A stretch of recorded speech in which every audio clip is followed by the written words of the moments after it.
by the commitment to civic engagement that our students have. And that was a huge draw for me to take this position.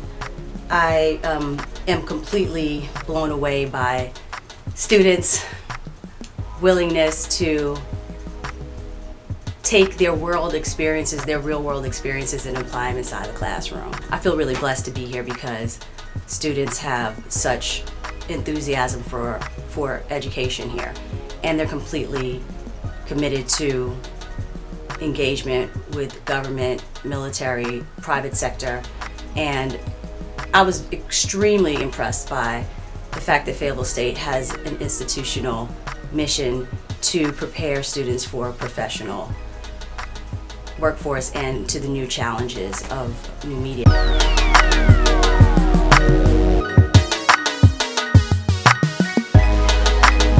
So courses that I'm teaching right now are business and professional writing. That's an English course that deals with how to package your digital dossier, and that students make their own visual resumes, they make cover letters. I have assignments where students do handwriting assignments, very innovative ways.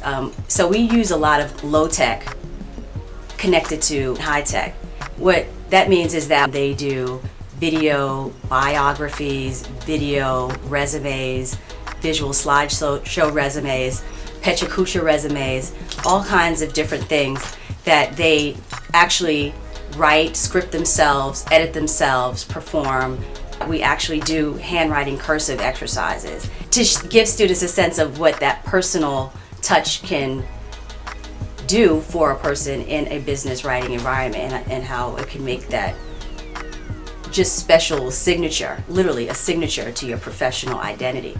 And we connect that very closely to the work that students do in terms of building professional portfolios for their careers and house in their own professional websites. And they can connect that to social media through LinkedIn, Glassdoor, what have you.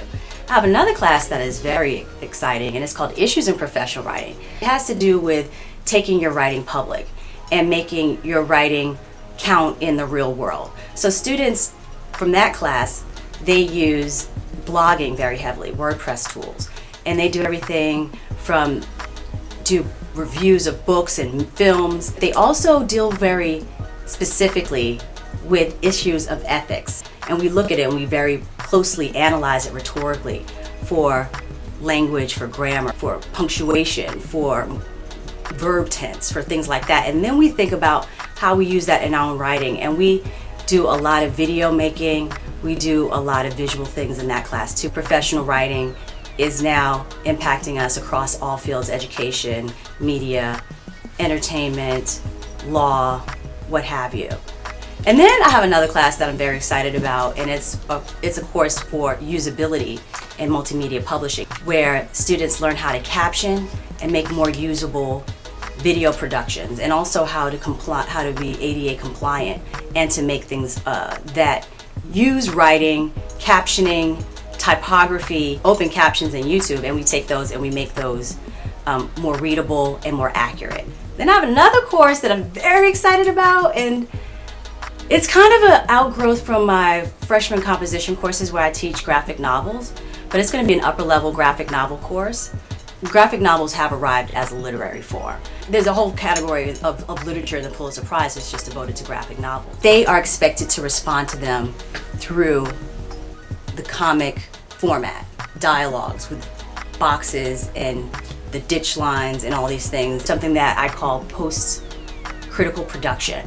Everything that you need, the web tools that you need for multimodal delivery, for multimedia, are available. You can animate graphic novels now. And so when they are responding to a novel such as Incognito or Mouse, or by Art Spiegelman, or Matt Johnson's novel, or any of the other important graphic novels.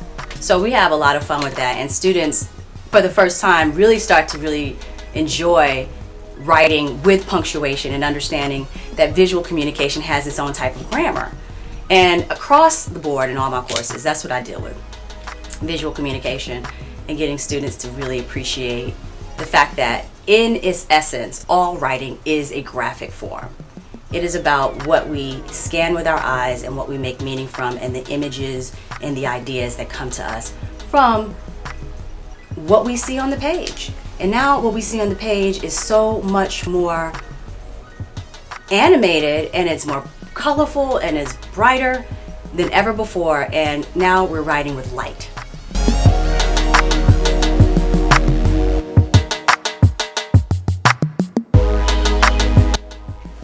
I decided to pursue a career in post-secondary education to teach at the university level.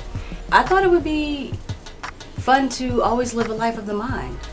The life of the academic is the life of a person who gets to follow their passions. An academic is something that is more about pushing the boundaries, the limits of discussion. It's about every single day being able to interact with people who have a thirst for knowledge.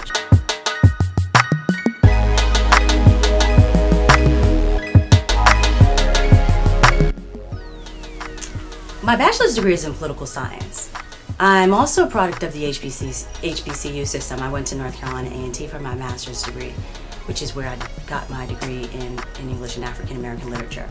My PhD is from Clemson University in a field called Rhetoric, Communication, and Information Design. I've always been interested in exploring the qualitative aspects of African American culture. And through my interest in urban politics and African American culture and literature, I found that there was an incredible shift taking place in my field. That shift involved technology. It was something that I could not ignore, that it was calling me. It was like something that was beckoning me. So I decided to pursue this field called information design, because it's a field that's closely related to composition and rhetoric, because as we know, you have to think about how you're designing the information to reach your audience in the best possible way. So my disciplinary identity is, while I'm an English professor, is in a field called rhetoric. Rhetoric is about how these histories and these technologies of writing shape ideas, how they shape opinions, how they shape philosophy, how they shape politics, how they shape culture, how they shape who we are.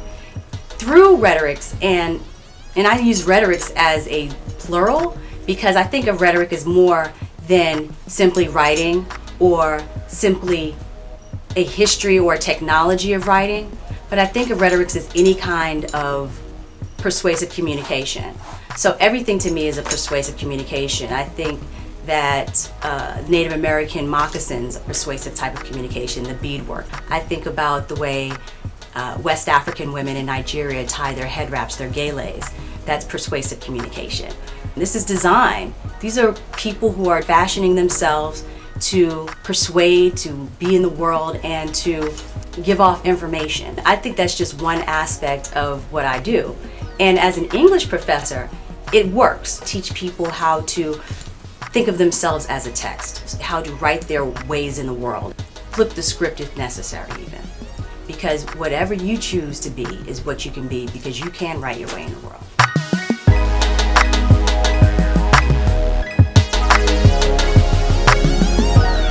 Classroom writing is something that I think of something that has to happen every day. So no matter what, every single class, there is some writing that occurs. Really encourage students to explore what's available to them.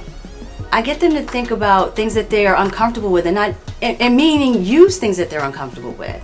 So if you're a student who has never really used their apps before, I'm going to encourage you to use apps. If you're a student who's never really used a manual typewriter before, I'm going to encourage you to try to use a manual typewriter and try to explore the multiple ranges of ways that we communicate today. And then I try to think about access as something that's really experiential, and really put the tools of delivery in their hands, the tools of invention. Writing is always a social act, and that is always about collaboration.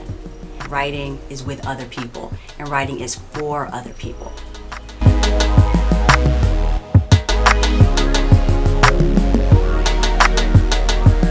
It's important to me that I incorporate a sense of placeness in the online courses, because very often these online learning spaces can feel very placeless.